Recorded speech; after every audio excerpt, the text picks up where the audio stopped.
ভালো আছো সবাই? আলহামদুলিল্লাহ। হ্যাঁ, আমি অভ্যাসগতভাবে যেমনটি থাকি তেমনটি আছি। হ্যাঁ, আজকে একটা ডিফারেন্ট ইস্যু নিয়ে কথা বলতে আসলাম। সেটা হলো, আচ্ছা আমরা অনেক সময় বলে থাকি যে আচ্ছা না, আল্লাহর কাছে বিচার দিই না, নিজের প্রতি অন্যায় করলে বিচার দিই, কিংবা বেশি বেশি চাইছি যে আল্লাহ তুমি আমাকে দাও দাও দাও। হ্যাঁ, ঠিক আছে, এটা নিয়ে আমি এর আগে কথাও বলেছি। আজকে আমার একটা ডিফারেন্ট কোশ্চেন, দেখি তোমাদের রিলিজিয়ান সেন্টিমেন্টের গভীরতা সম্পর্কে।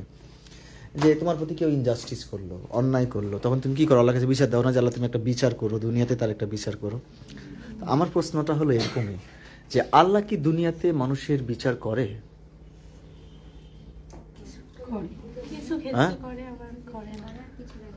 আল্লাহ দুনিয়াতে মানুষের বিচার করে কি, এটা আমি জানতে চাইছি। তোমাদের উপলব্ধিটা কি? অ্যান্সার করো, কথা বলো, ইয়েস অর নো। হ্যাঁ, আল্লাহ দুনিয়াতেই মানুষের বিচার করে। এরকম কোনো রেফারেন্স আছে তোমাদের কাছে যে এই বিচারটা আল্লাহ করেছে দুনিয়াতে? হ্যাঁ, আচ্ছা, তো যাই হোক, আমি তোমাদের কথা দ্বিমত পোষণ করছি না, কারণ রিলিজিয়ান সেন্টিমেন্ট নিয়ে কথা বলা অত্যন্ত রিস্কের। তবে আমি একটা রেফারেন্স ইউজ করতে পারি। আচ্ছা, তোমরা হাসরের দিন মানে কি, এটা বিচারের দিন, রাইট? হ্যাঁ, মানুষের শাস্তি হবে না মানুষ সেখান থেকে পুরস্কার পাবে, এটা ডিপেন্ড করে কোন সময় করবে, কোন সময়? মরবার পরে, হাসরের বিচারের পরে তুমি যদি জান্নাত পাও মানে পুরস্কার পেলা, তুমি যদি রং করো তাহলে শাস্তি হিসেবে জাহান্নাম পাবা। তার মানে কোরআন সাক্ষী দিচ্ছে যে দুনিয়াতে আল্লাহ আসলে কোনো বিচার করে না, বিচার করবে আখিরাতে। হ্যাঁ, তবে দুনিয়াতে একটা বিচার হয়, সেটা হলো প্রাকৃতিক বিচার। প্রকৃতিটা কেমন? প্রকৃতিকে তুমি যা কিছু দিবা না কেন, যেটাই দাও না কেন, প্রকৃতি পৃথিবীতে সমান সমান রিভেন্স নেয়। ঠিক আছে, এরকম হতে পারে যে লেনদেন সমান সমান প্রকৃতিতে। যে তুমি যদি খারাপ আচরণ করো কারোর সাথে, তাহলে প্রকৃতি তোমাকে কেউ কারো না কারো মাধ্যমে খারাপ আচরণ কনভে করে, ফেরত দেয়। তুমি পরিশ্রম করলে কোনো না কোনোভাবে প্রকৃতি তোমাকে পরিশ্রমের গ্র্যাটিফিকেশন দিবে। এবং প্রকৃতি তুমি তোমারটা দেখুক আর না দেখুক, মজার ব্যাপারটা হলো একদম সমানই দিবে। এটাই হলো বাস্তবতা, এটা কমন সেন্স। ঠিক আছে, সমান করেই দেয়। ধরো যে তুমি 10% পরিশ্রম করেছো, 10% পরিশ্রম করেছো, তুমি যে উদ্দেশ্যে পরিশ্রম করেছো, তাহলে 10% পরিশ্রম করবার পর সেই উদ্দেশ্যে তুমি সফল হবা? হ্যাঁ, ধরো তুমি নার্সিং কোচিং এর জন্য নিউরনে এসেছো, আসবার পরে তোমাকে বলা হচ্ছে তুমি 100% পরিশ্রম করো, তুমি 10% করেছো, তুমি কি 100% রেজাল্ট পাবা? 10%ই পাবা।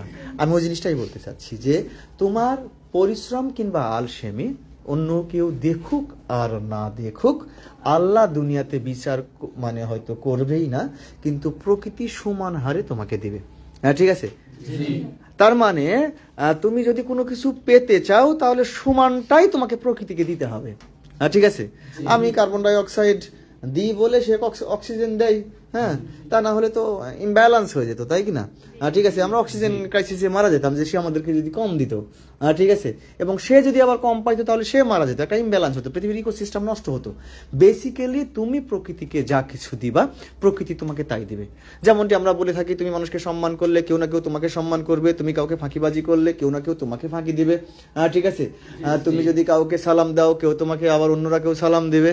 তুমি ন্যায় বিচার করলে তুমি ন্যায় বিচার পাবা, তুমি কাউকে সহযোগিতা করলে তুমি কারো না কারো সহযোগিতা করবা পাবা। তুমি যদি অন্যের সাথে নম্র ভদ্র আচরণ করো, তোমাকেও কেউ না কেউ নম্র ভদ্র আচরণ দিবে।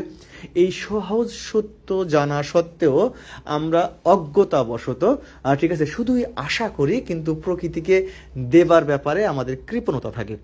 আমি যে জন্য তোমাদের সামনে এই প্রসঙ্গ নিয়ে মানে কথা বলতে চেয়েছি, ধরো আবার প্রকৃতির দেবার সিস্টেমটা কিন্তু আবার যে তুমি প্রকৃতিকে দিয়েছো, মানে প্রকৃতি মানে কি, তোমার একটা বন্ধু, তোমার একটা প্রকৃতির একটা কম্পোনেন্ট, রাইট?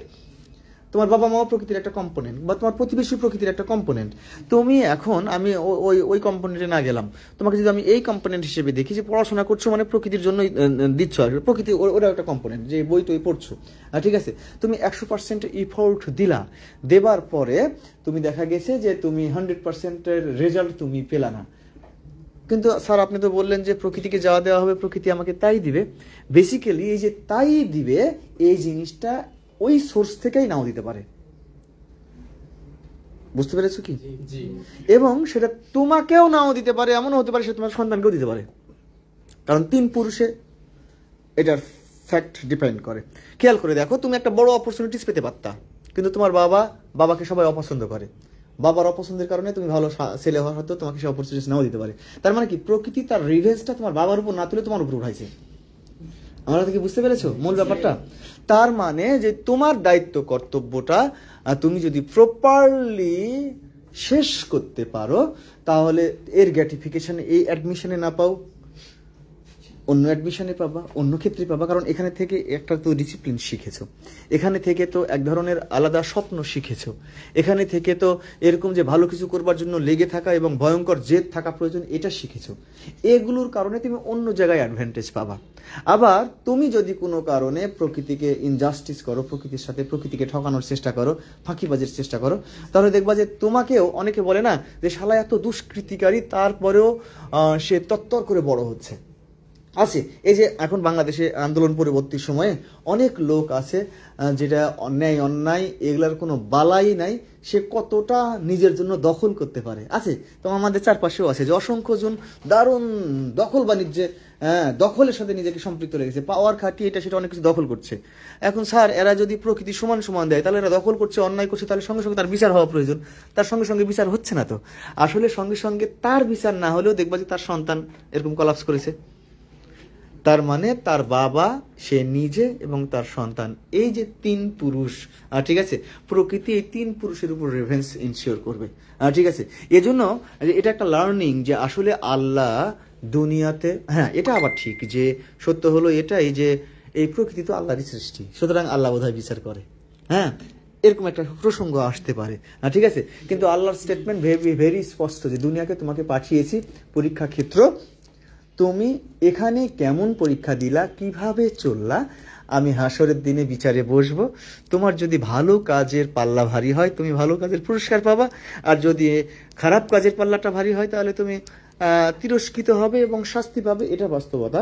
কিন্তু চরম আমার রিয়ালাইজেশন, যে প্রকৃতি, তুমি যদি প্রকৃতির সাথে ইনজাস্টিস করো, প্রকৃতিকে ঠকাও বা মানুষকে ঠকাও, তাহলে ওই ঠকাটা তুমি অথবা তোমার সন্তান অথবা তার সন্তান ভোগ করবেই।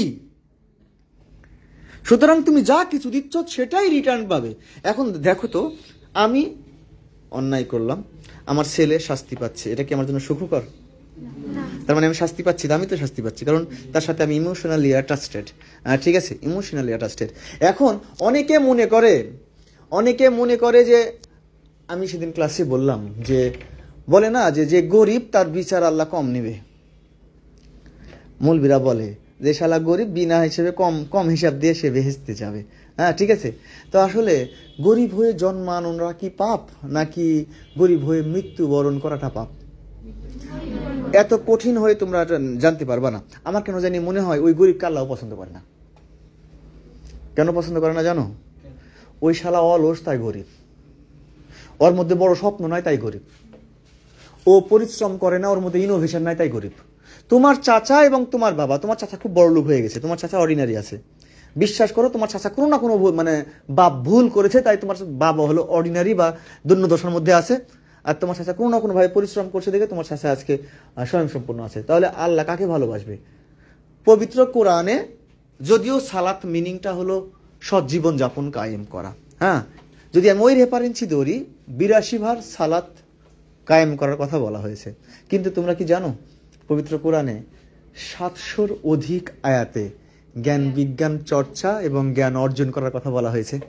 এবং যদি ওই রেফারেন্সগুলোকে আমি সত্যই মনে করি, তাহলে চরম সত্য হলো এটাই যে আল্লাহ পাক এই যে কোরআন মাজিদ যেটা আমাদের একটা গাইডলাইন দিয়েছে, এই গাইডলাইনের প্রথম শব্দটা কি? ইকরা। হ্যাঁ ঠিক আছে, এই ইকরার 700 অধিক বার কোরআনে উল্লেখ করা হয়েছে যে তোমরা জ্ঞান চর্চা করো, জ্ঞান নিজের জন্য অর্জন করো। এবং এরকমও কিছু রেফারেন্স আছে, যদিও হাদিসগুলো অনেক সময় ফেক হাদিস হয়, যে আমার ধর্ম রক্ষার্থে একটা শহীদের রক্তের চাইতেও একজন বিদ্বান ব্যক্তির কলমের কালে আমি আল্লাহর কাছে অধিক শ্রেয়। খেয়াল করে দেখো। এবং বলা হচ্ছে যে কেউ সারা রাত ধরে মসজিদে তাহাজ্জুদ নামাজ পড়ছে, তার চাইতে একটা বিদ্বান ব্যক্তির ঘুম আমি আল্লাহ পাকের কাছে অধিক শ্রেয়। আচ্ছা বুড়ি, বিদ্বানটাকে যে আলসেমি করে সে কখনো বিদ্বান হতে পারে? যার সাহস নাই সে বিদ্বান হতে পারে? যে ন্যায় বিচার না করে তার বিদ্বান হতে পারে? হ্যাঁ, যে ফাঁকিবাজি এবং শর্টকাট রাস্তা বেছে নেয় সে বিদ্বান হতে পারে? তার মানে সাস্টেনেবিলিটি, হ্যাঁ, এই জিনিসটা ইনশিওর করার জন্য তোমাকে ধৈর্য, সহ্য, লেগে থাকা, বড় স্বপ্ন দেখা, পরিশ্রম করে যাওয়া, মানুষের উপকারে লাগা, সকলের সাথে নম্রতা, ভদ্রতা ইনশিওর করা, ঠিক আছে, প্রপার জাস্টিস ইনশিওর করা, তবে না তুমি শিক্ষিত। হ্যাঁ, যে শিক্ষিত মানুষ সেই অন্য কারো সমালোচনা করতে পারে? হ্যাঁ, দেখো ধর্মীয় জায়গায় আমরা কতটা গোড়ামির মধ্যে আছি। আমরা 5 ওয়াক্ত যে অনেকে আছে, যে দেখো আমি যদি এই মেয়েদেরকে জিজ্ঞাসা করি, ও মেয়ে তুমি এত চমৎকার করে বোরখা পরে আছো, বুড়ি বোরখা পরে আছো কোন লজিকে, তাহলে ওই মেয়ে একজনও বলবে না যে আমি বোরখা পরে আছি এই জন্য যে আমার স্কিন যেন ভালো থাকে, ও বোরখাও পরে আছি এই জন্য যে বোরখা না পড়লে আমার পাপ হবে, কথা বলে। অথচ ওই মেয়েটাই বোরখা পরে পুণ্য করতে চাচ্ছে, কিন্তু সেই মেয়েটাই বাসায় গিয়ে অন্যের সমালোচনা করছে। তো জেনার চাইতেও তো মারাত্মক পাপের নাম হলো পরচর্চা, পরনিন্দা। তার মানে কি এখানে আমাদের জ্ঞানের একটা বিশাল ঘাটতি আছে, বিশাল ঘাটতি আছে। এবং সমাজকে কলাস করবার জন্য এই পরনিন্দা কিংবা পরচর্চা বা অন্যকে নিয়ে বেশি বাড়াবাড়ি করা। হ্যাঁ ঠিক আছে, ধরো তুমি 10টা ছেলের সাথে ঘোরাফেরা করো, তুমি শাস্তি পাও কিভাবে? 10টা ছেলে যখন সবাই দেখতেছে যে এই মেয়ে আজকে অমুকের সাথে, কালকে অমুকের সাথে, কালকে অমুকের সাথে, এই 10 দিন পরে বা কিছুদিন পরে এই 10টা যারা দেখলো তারা বলবে যে মেয়ের চরিত্র খুব খারাপ আছে। এবার তোমাকে একটা ভালো ছেলে বিয়ের জন্য দেখতে আসছে, আশা কাকতালীয় ভাবে এরকম ছেলেদের সাথে জিজ্ঞাসা করছে যে মেয়েটা কেমন, কয় ভালোই, যান তবে সাবধানে থাকিয়েন। এতটুকু বললে মেয়ের কার বিয়ে হবে? তার মানে কি ও শাস্তি পাইলো কি পাইলো না? হ্যাঁ, শাস্তি পাইলো। আবার একই সাথে আরেকটা মেয়ে নম্র, ভদ্র, পরোপকারী, ঠান্ডা, ধৈর্যশীল, সবকিছু যা তোমরা ক্লাসে বসেই দেখেছো তাকে। এবার তোমাকে আমি একজন জিজ্ঞাসা করছি মেয়েটার জন্য একটা ছেলে ঠিক করছি রে, ছেলেটা মানে মেয়েটা কেমন হবে? কয় না স্যার ও দারুণ, খুব ভদ্র, ও কখনো কাউকে আঘাত দিয়ে কথা বলে না, হেসে কথা বলে, মেনে নেওয়ার মেন্টালিটি আছে, ভালো ছেলে তার জন্য হলো। সে যোগ্যতার পুরস্কার পাইলো কি পাইলো না? কোনো না কোনো ভাবে সে যোগ্যতার পুরস্কার পাবেই। ঠিক আছে, এটা হলো প্রাকৃতিক ব্যালেন্স কিংবা ইমব্যালেন্স। হ্যাঁ ঠিক আছে। তো আমি যে জিনিসটা স্পষ্টত তোমাদের কাছে জানবার মানে এবং তোমাদের ওই উপলব্ধি এবং তোমাদের ওই ধ্যান ধারণা এবং মেন্টালিটি, ঠিক আছে, পুরোটাই আমার ফিলসফি, তুমি রিসিভ করো, এটা আমার বক্তব্য না। কিন্তু আমি যুক্তি দিয়ে একটা কথা বললাম যে আসলে সত্য হলো এটাই যে আল্লাহ দুনিয়াতে বিচার করুক আর না করুক, প্রকৃতি কিন্তু এটার বিচার করে। এবং প্রকৃতিকে তোমরা যা কিছু দিবা প্রকৃতি তোমাকে তাই ফেরত দিবে। সুতরাং তুমি যদি কোনো কিছু চাও, তোমার জন্য চাও, তাহলে তোমার কি করতে হবে এখন? তাহলে লেগে থাকতে হবে, পরিশ্রম করতে হবে। এখন এই পরিশ্রমটা তোমার কনসেন্ট্রেশন বিহীন পরিশ্রম, সেটা কি তোমার লাভের হবে? তার মানে কি হাইলি কনসেন্ট্রেশন সহকারে পরিশ্রম করতে হবে, তার লাভে হবে। তাহলে হাইলি কনসেন্ট্রেশন ইনশিওর করতে গেলে কি কি বাধা থাকছে? 1 নম্বর বাধা স্যার আমার আলসেমি, রাইট? 2 নম্বর বাধা হলো আমার হ্যাবিট, যে স্যার আমি ফোন দেখি, আমি খেলাধুলা বা আমি আড্ডা মারা পছন্দ করি। হ্যাঁ ঠিক আছে। এখন তার মানে কি তুমি যদি সলিড জিনিস চাও তাহলে তোমাকে সলিড অ্যাপ্রোচে পরিশ্রম করতে হবে। আর সলিড অ্যাপ্রোচ ইনশিওর করবার জন্য নিশ্চয়ই তাহলে তোমাকে তোমার ওই যে হ্যাবিটগুলো আছে যেগুলো তোমার মেন্টালিটিকে কলাপস করাচ্ছে, মাথা গরম করিয়ে রাখছে কিংবা তোমাকে বিজি রাখছে, সেই হ্যাবিট থেকে নিজেকে সরিয়ে রাখতে হবে। মজার ব্যাপার হলো যে কেউ তোমাকে দিয়ে স্বাবলম্বী করতে পারবে না। আমি বারবার বলবার চেষ্টা করি, কোনো শিক্ষক তোমাকে পড়িয়ে চান্স পাওয়াতে পারবে না, এটা বারবার আমি বলি। তোমার যদি চান্স পাওয়া বলো এবং তোমার সফলতা বলো, পুরোটাই ডিপেন্ড করবে এবং করে শুধুই নিজের উপর। হ্যাঁ, এখন যদি আমি লাস্ট একবার প্রশ্ন করি, তোমরা কে কে সফলতা চাও? দাঁড়াতে হবে না, এমনি কনসেন্ট জানাও সাউন্ড করে। হ্যাঁ, তার মানে আমরা সবাই সফলতা চাই। আচ্ছা, এই অ্যাবসলিউট সফলতা পাওয়ার জন্য তুমি কি তোমার ওয়ার্ক সাফিসিয়েন্ট করছো? এই প্রশ্নটা করলাম, অ্যান্সার কি হবে? হ্যাঁ, যদি বলো যে করছি এবং প্রপার ওয়েতে, তাহলে তুমি সার্থক এবং তুমি সফল নিশ্চয়ই হবা। কিন্তু যদি তুমি কারণে সফল না হয়ে থাকো, তাহলে জেনে রেখো তোমার পরিশ্রমের ধরনের মধ্যে ভুল আছে। তুমি জেনে রেখো যে তুমি একসাথে মাল্টিটাস্ক মাথার মধ্যে ঢুকিয়ে দিয়ে মাথাটাকে কলাপস করেছো, এই জন্য পরীক্ষার হলে সব ভুলে যাও। তুমি জেনে রাখো যে তোমার কোর্স তাহলে ভালো না, বা কোর্স ভালো হলেও কোর্সকে ভালো করে তুমি শোনোনি, ঠিক আছে, এবং সেটা পালন করনি। বেসিক্যালি এরপরে আমার দৃঢ় বিশ্বাস যে তুমি কাউকে আর দোষ দিতে পারবা না যে তোমাকে উৎসাহিত করা হয়নি, তোমাকে সত্যটা বলা হয়নি, যে কারণে আমি বিসিএ পড়েছি। সিলেবাস দেওয়া হয়েছে, শিক্ষকরা ক্লাস নিয়েছে, ঠিক আছে, তুমি নিজেও মানুষের সাথে মিশে এক ধরনের অবজারভেশন তোমার তৈরি হয়েছে।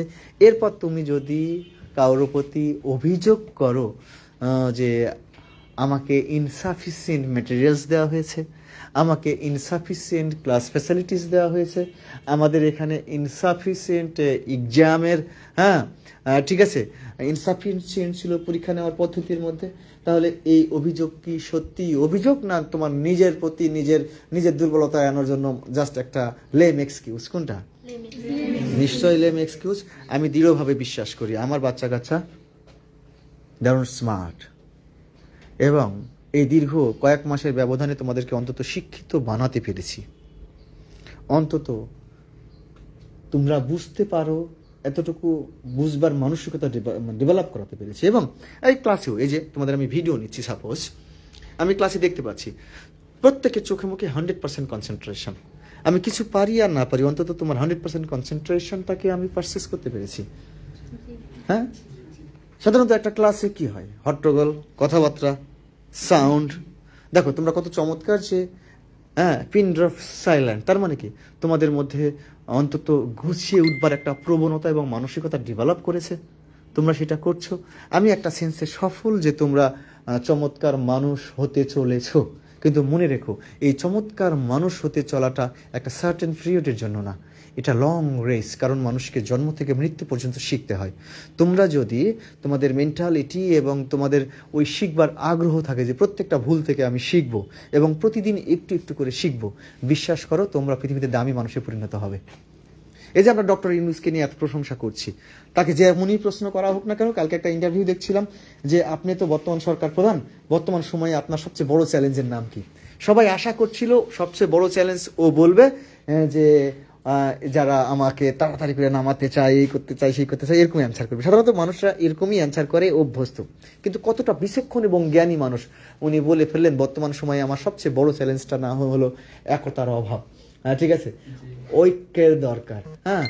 দেখো দামি মানুষ, উনি একটা কথা ওনার মতো মানে হ্যাবিচুয়ালি একটা কথা বলে ফেললেন, কিন্তু আমার দৃঢ় বিশ্বাস মাস পিপুলের কাছে অত্যন্ত গ্রহণযোগ্য একটা কথা। উনি কাউকে অভিযোগ করছেন না, কাউকে ঝামেলা করছেন না, কারো এগেনিস্টে বলছেন না, উনি শুধুই ভবিষ্যৎ নিয়ে বলছেন, উনি শুধুই কারেকশনের কথা বলছেন, উনি শুধুই চেষ্টা করে যাচ্ছেন। তার কোনো অভিযোগ নাই, তার কোনো ডিস্টার্ব নাই। ওনার বক্তব্য আমি যেখানে পারবো না সেখানে শেষ করব, কিন্তু আমার দায়িত্বটুকু আমি সর্বোচ্চ পালন করবার চেষ্টা করব। গ্র্যাটিফিকেশন প্রকৃতি তোমাকে কি দিবে না দিবে সেটা পরের ব্যাপার। হতে পারে তুমি সারা জীবন পড়লা, পরীক্ষার আগের দিনে হঠাৎ করে দাম করে রিক্সা নিয়ে যাচ্ছ, পিছন থেকে আরেকটা রিক্সা ধাক্কা দেয়, তুমি পড়ে গেছো, যে হাতের কবজিতে এমনভাবে লাগছে ঠিক মতো পরীক্ষা দিতে পারবো না। হতে পারে না? তোমার হাত আছে, এখন হয়তো বলতে পারো স্যার আপনি তো তাহলে একই মুখে দুই কথা বলতেছেন, প্রকৃতি আমাকে পুরোটাই ফেরত দিবে বলতেছেন, আবার আপনি বলতেছেন অ্যাক্সিডেন্ট হলে এরা তো প্রকৃতি আমাকে দিল, ঠিক আছে, তাহলে আমি পরীক্ষা দিতে পারছি না, তাহলে প্রকৃতি কি আমাকে পুরোটা দিতে পারলো? কিন্তু মজার ব্যাপার হলো তুমি এমনও তো হতে পারে, এই জন্য মানুষ বলে না যে আমার ওই জিনিসটা না হয়ে ভালো হয়েছে। তুমি এই বয়সে একটা জিনিস চাইলা যে অমুক ছেলে যদি আমার বর হয় আমার খুব ভালো হবে, তুমি চাইলা, ঠিক আছে, এখন চাবার পরে কোনোভাবেই তোমার ফ্যামিলি কিংবা যেই হোক না কেন তুমি সেই জিনিসটা করতে পারলা না, হলো না, কিন্তু বহু বছর পরে তোমার তার চাইতে ভালো কারোর সাথে বিয়ে হয়েছে, হাজবেন্ড খুব ভালো এবং চমৎকার, ভালো দুটো সন্তান হয়েছে। এবার তুমি কি বলো?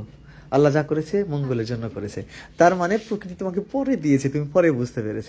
তো যাই হোক, আজকের আমার মূল মানে যে মেসেজটা তোমাকে আমি দিতে চেয়েছি সেটা হলো স্পষ্টত মনে রেখো, কারো দোয়া কাজে লাগবে না যতক্ষণ পর্যন্ত তুমি নিজে চেষ্টা না করবা। মনে রেখো তুমি তাই পাবা যা তুমি বর্তমানে দিচ্ছ। সুতরাং পরবর্তীতে তোমার অভিযোগ করলে সেই অভিযোগটা শুধুই লেম এক্সকিউজ, কোনো কাজের হবে না। আমার বিশ্বাস তোমরা বুঝতে পেরেছো এবং কি চাও, প্রয়োজনে কি দিয়ে কিনবা এটা তোমরা চিন্তা করবা এবং কাজে লাগাবা। হ্যাঁ, ধন্যবাদ সবাইকে।